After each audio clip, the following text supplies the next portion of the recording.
6:45 a.m. This is the Sri Lanka Broadcasting Corporation. The news edited by Danushka Madavella and read by Mario Vijayawardena. The headlines. The Sri Lanka Broadcasting Corporation marks its 95th anniversary today. Many programs have been organised to mark the 95th anniversary. The President examines the possibility of adding renewable energy sources to the national grid expeditiously. A new set of quarantine regulations have been issued for persons who come from foreign countries. The second COVID vaccine nears US approval. The final match of the Lanka Premier League will be played this evening in Hambantota.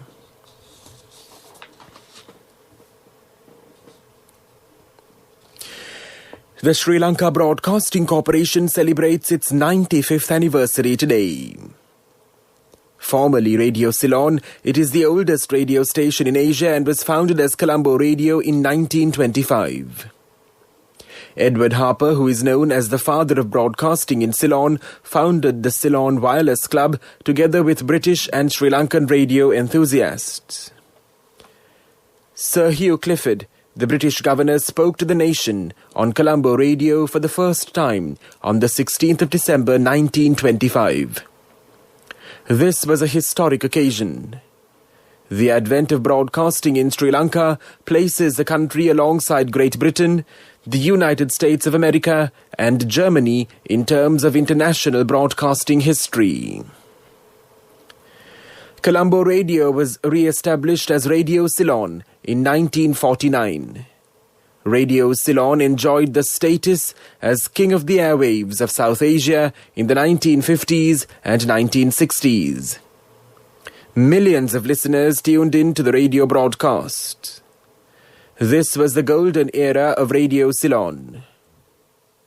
Radio Ceylon and the Sri Lanka Broadcasting Corporation produced some of the finest announcers and presenters in the world. The Sri Lanka Broadcasting Corporation came into existence on the 5th of January 1967 when Radio Ceylon became a public corporation. Many programs including Dharmadeshanas have been organised to mark this event. The programs will be aired on the Sinhala National Service. These programs will be conducted with the participation of the Chairman of the SLBC, Visharada Jagat Wickramasinghe, and the Director General Chandrapala Liyanage. Many programs have been organised to mark the 95th anniversary of the SLBC. The main ceremony will be held today at the SLBC premises under the patronage of Minister Keheliya Rambukwella. The Colombo Archbishop, His Eminence Malcolm Cardinal Ranjith, says that the Sri Lanka Broadcasting Corporation has done an immense service for society. He said that the SLBC always has a strong voice in national affairs. President Gotabaya Rajapaksa has examined the possibility of adding renewable energy sources to the national grid.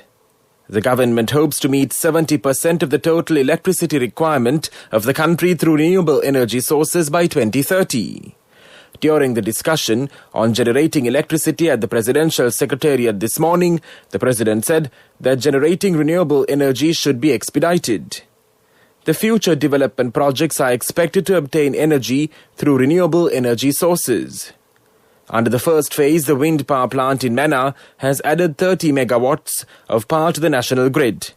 It will be increased to 100 megawatts next year.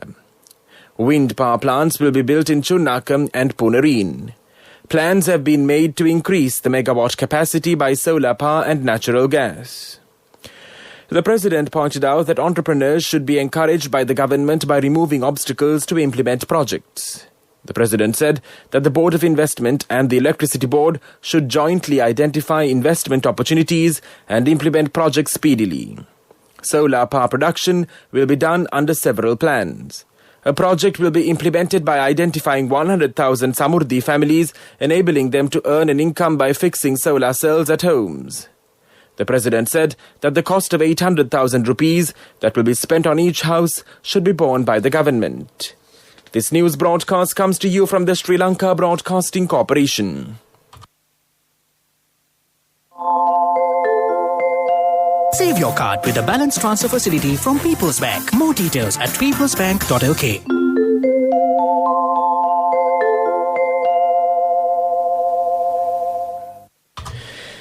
Former Minister Dinesh Gunawardena met the United Nations Resident Coordinator Hannah Singer and the heads of UN agencies based in Colombo recently. He met the officials at an event held at the Foreign Ministry to mark the 65th anniversary of Sri Lanka's membership of the United Nations. Addressing the gathering, Foreign Minister Gunawardena reiterated Sri Lanka's contribution to the UN system and reaffirmed the commitment of the government of Sri Lanka, led by President Gotabaya Rajapaksa, to represent the interests of the Global South through its neutral, non-aligned policy with the UN based on the principles enshrined in the UN Charter.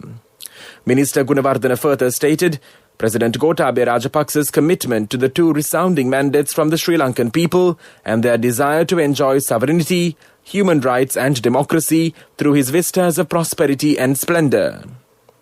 Minister Gunawardena additionally welcomed the contributions of the UN efforts in Sri Lanka in their realisation of the Sustainable Development Goals and their efforts to address the COVID-19 pandemic. Finally, Minister Gunawardena stated Sri Lanka's endorsement and support to the UN Secretary-General Antonio Guterres in his call to commit to address the state of climate emergency. UN Resident Coordinator Hannah Singer recalled Sri Lanka's contribution to the UN's processes of non-proliferation and disarmament and made a mention of the UN's multifaceted cooperation with Sri Lanka through its specialized agencies. The resident coordinator said that the Charter of the United Nations has proven to be one of the most enduring codifications of the collective moral force of humanity. The fifth summit of BIMSTEC is scheduled to be held in Sri Lanka next year. The Cabinet of Ministers approved a proposal made by Foreign Relations Minister Dinesh Gunawardena in this regard. The Bay of Bengal Initiative for Multisectoral Technical and Economic Cooperation is an international organization of 7 nations of South Asia and Southeast Asia, which includes Bangladesh, Bhutan, India, Myanmar, Nepal, Sri Lanka and Thailand. In 1997, a new sub-regional grouping was formed in Bangkok under the name BIMSTEC. Following the inclusion of Myanmar on the 22nd December 1997, during a special ministerial meeting in Bangkok, the group was renamed. Nepal became an observer in February 2004. Nepal and Bhutan became full members. On July 31, 2004, in the first summit, the grouping was renamed as BIMSTEC, or the Bay of Bengal Initiative for Multisectoral Technical and Economic Cooperation. That's local news. Save your card with a balance transfer facility from People's Bank. Transfer the balance of another credit card to a People's Bank credit card with the lowest interest rate. More details at www.peoplesbank.lk. A mother knows the pain of each member of the family. Siddha Lepa, the trusted relief for aches and pains. An effective therapy for relief from cold, sneezing, flu, headaches, swelling due to toothaches, rheumatic, discomforts, and muscular aches and pains.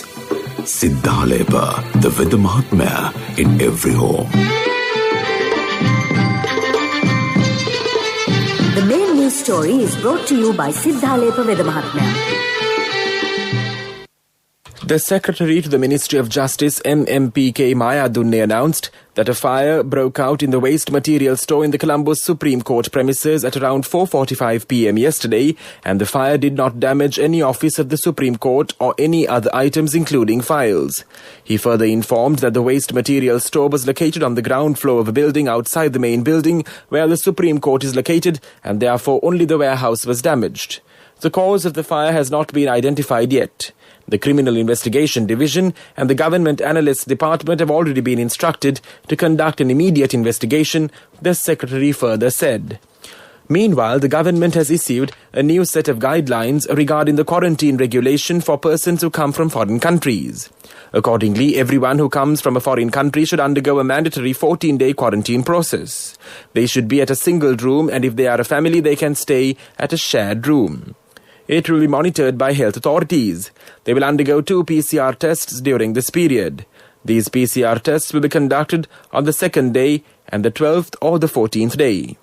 After the quarantine process, the health authorities should be satisfied with the process. If the process completes itself successfully, They do not need to undergo a 14-day home quarantine afterwards. The main news story was brought to you by Siddhalepa Vedamahatmya. Brush your teeth twice a day for healthy teeth and gums. Supiriviki and Kakulu, your trusted brands in oral care for many years. Supiriviki Ayurvedic toothpaste for adults. Kakulu Ayurvedic toothpaste for kids. 9 Ayurvedic ingredients of Supiriviki will protect your teeth and strengthen your gums. Supiriviki and Kakulu, products from Siddhalepa. And now in Watchlight, motorists say that beggars near traffic lights at many places are a nuisance to them. They complain that this is especially dangerous in the nights when they appear between lanes. They warn that there could be fatal accidents before long if they are allowed to continue this practice.